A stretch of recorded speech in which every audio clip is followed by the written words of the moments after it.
নমস্কাৰ সকলোকে স্বাগতম জনাইছো নিমাত ষ্টাডি পইণ্ট চেনেলটোলৈ। আজি আমি এই ভিডিঅ'টোৰ মাধ্যমেৰে BA second semester history unit 2ৰ সকলোবোৰ মোষ্ট ইম্পৰ্টেণ্ট সমূহ প্ৰশ্ন উত্তৰ আলোচনা কৰিম। আজিৰ এই ভিডিঅ'টোত আমি যিবোৰ প্ৰশ্ন উত্তৰ আলোচনা কৰিম এইবোৰ প্ৰশ্ন উত্তৰ তোমালোকৰ এক্সামত প্ৰায় আহি থাকে, সো ভিডিঅ'টো প্লিজ শেষলৈকে চাবা। যদি তুমি এতিয়ালৈকে এই চেনেলটো সাবস্ক্ৰাইব কৰা নাই তেন্তে প্লিজ চেনেলটো সাবস্ক্ৰাইব কৰি দিবা আৰু এইটো ভিডিঅ' তোমালোকৰ বন্ধু-বান্ধৱী অথবা হিষ্টৰীৰ হোৱাটছআপ গ্ৰুপত শ্বেয়াৰ কৰি দিবা। মৰমৰ ছাত্ৰ-ছাত্ৰীসকল, এইটো ভিডিঅ'ৰ ডেছক্ৰিপশ্যনত BA সেকেণ্ড সেমিষ্টাৰ হিষ্টৰীৰ সকলো ইউনিটৰ ভিডিঅ'ৰ প্লেলিষ্টৰ লিংক দিয়া আছে। তাত ক্লিক কৰি তোমালোকে সকলো ইউনিটৰ ভিডিঅ'বোৰ চাই ল'বা। সো বলা তেন্তে বেছি পলম নকৰি আজিৰ ভিডিঅ'টো আমি আৰম্ভ কৰোঁ। সমূহ প্ৰশ্ন উত্তৰ। 1 নম্বৰ প্ৰশ্ন, চুলতানৰ সন্মান বৃদ্ধিৰ বাবে বলবানে কোন পদক্ষেপ গ্ৰহণ কৰিছিল? উত্তৰ, গিয়াছুদ্দিন বলবান দিল্লীৰ সিংহাসন আহৰণ কৰাৰ পিছত ৰাজকীয় গৌৰৱ আৰু কেন্দ্ৰীয় ক্ষমতা সুদৃঢ় কৰাত বিশেষ গুৰুত্ব আৰোপ কৰে। তেওঁ লক্ষ্য কৰিছিল চুলতানক সৰ্বোচ্চ আৰু অখণ্ড ক্ষমতাৰ অধিকাৰী হিচাপে প্ৰতিষ্ঠা কৰা।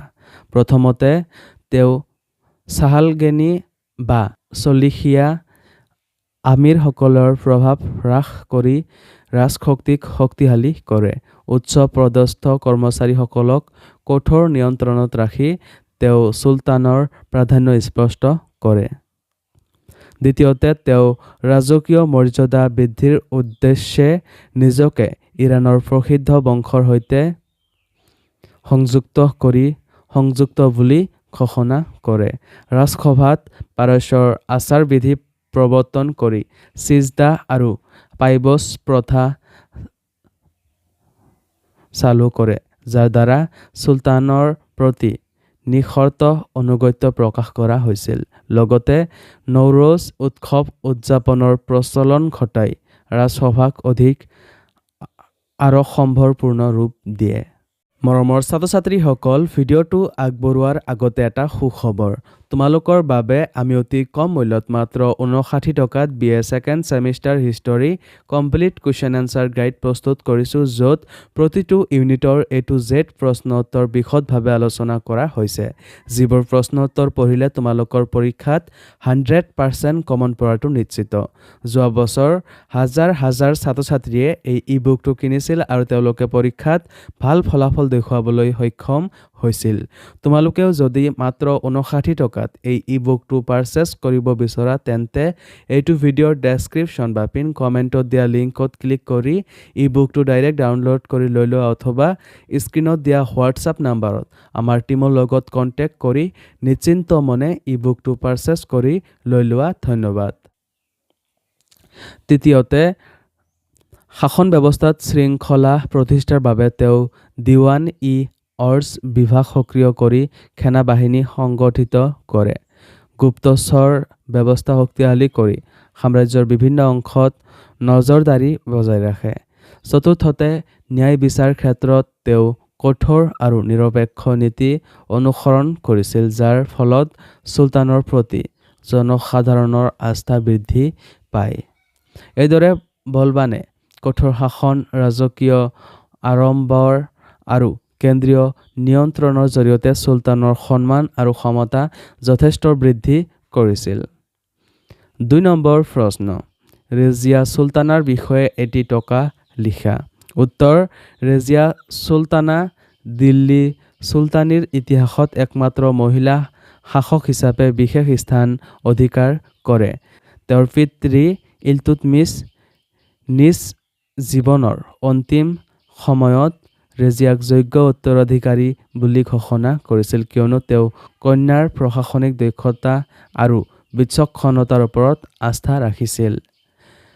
1236 খ্ৰীষ্টাব্দত সিংহাসনত আহৰণ কৰাৰ পিছত ৰেজিয়াই পৰম্পৰাগত পৰ্দা প্ৰথা ত্যাগ কৰি মুকলি ৰাজসভাত বহি ৰাজকাৰ্য পৰিচালনা কৰে।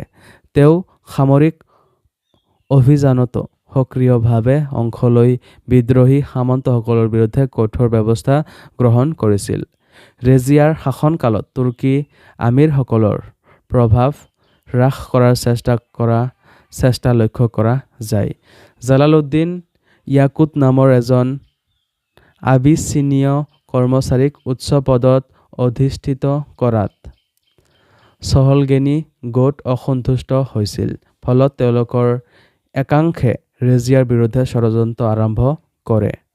শেষত বিদ্ৰোহ আৰু আন্তৰ্ঘাতৰ ফলত ৰেজিয়া পৰাস্ত হয় আৰু প্ৰায় ৩.৫ বছৰ শাসন কৰাৰ পিছত মৃত্যুমুখত পৰে। যদিও তেওঁৰ শাসনকাল সংক্ষিপ্ত আছিল, তথাপিও শাসক দক্ষতা আৰু উদাৰ মানসিকতাৰ বাবে তেওঁ দিল্লী চুলতানীৰ ইতিহাসত স্মৰণীয় হৈ আছে। ৩ নম্বৰ প্ৰশ্ন।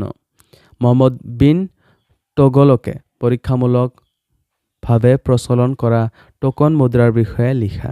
উত্তৰ: দিল্লীৰ চুলতানীৰ শাসক মহম্মদ বিন তোগলক তেওঁৰ শাসনকালত কিছুমান অভিনৱ কিন্তু বিতৰ্কিত অৰ্থনৈতিক নীতি গ্ৰহণ কৰিছিল। সেইসমূহৰ ভিতৰত টোকন মুদ্ৰাৰ প্ৰচলন বিশেষভাৱে উল্লেখযোগ্য। ১৩২৯ খ্ৰীষ্টাব্দত তেওঁ ৰৌপ্যৰ সংকট আৰু ৰাজকোষৰ ব্যয় বৃদ্ধি পোৱাৰ ফলত বিকল্প ব্যৱস্থাৰ ৰূপে তাম্ৰ মুদ্ৰা প্ৰচলন কৰিছিল। এই তাম্ৰ মুদ্ৰাক ৰৌপ্য টংকাৰ সমমূল্য ঘোষণা কৰি চৰকাৰী লেনদেনত বাধ্যতামূলকভাৱে গ্ৰহণযোগ্য কৰা হৈছিল। তেওঁৰ উদ্দেশ্য আছিল সীমিত মূল্যৱান ধাতুৰ ওপৰত নিৰ্ভৰশীলতা কমোৱা আৰু অৰ্থনৈতিক ব্যৱস্থা সক্ৰিয় ৰখা। কিন্তু এই পৰীক্ষামূলক ব্যৱস্থা সফল নহ'ল। জনসাধাৰণ আৰু ব্যৱসায়ীসকলে নতুন মুদ্ৰাৰ ওপৰত পূৰ্ণ আস্থা স্থাপন নকৰাত বজাৰত বিশৃংখলা সৃষ্টি হয়। তাৰোপৰি জাল তাম্ৰ মুদ্ৰা নিৰ্মাণ ব্যাপক ৰূপ লোৱাত চৰকাৰৰ নিয়ন্ত্ৰণ দুৰ্বল হৈ পৰে। ফলস্বৰূপে মুদ্ৰাৰ মান হ্ৰাস পায় আৰু অৰ্থনীতি সংকটাপন্ন হয়।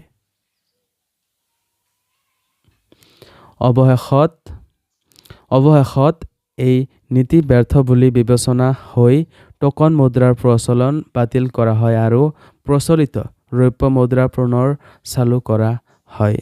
এই ঘটনাই মহম্মদ বিন তোগলকৰ দূৰদৰ্শী চিন্তাধাৰাৰ প্ৰকাশ কৰিলেও প্ৰশাসনিক সীমাবদ্ধতাৰ বাবে ই বাস্তৱময় সফল নহ'ল।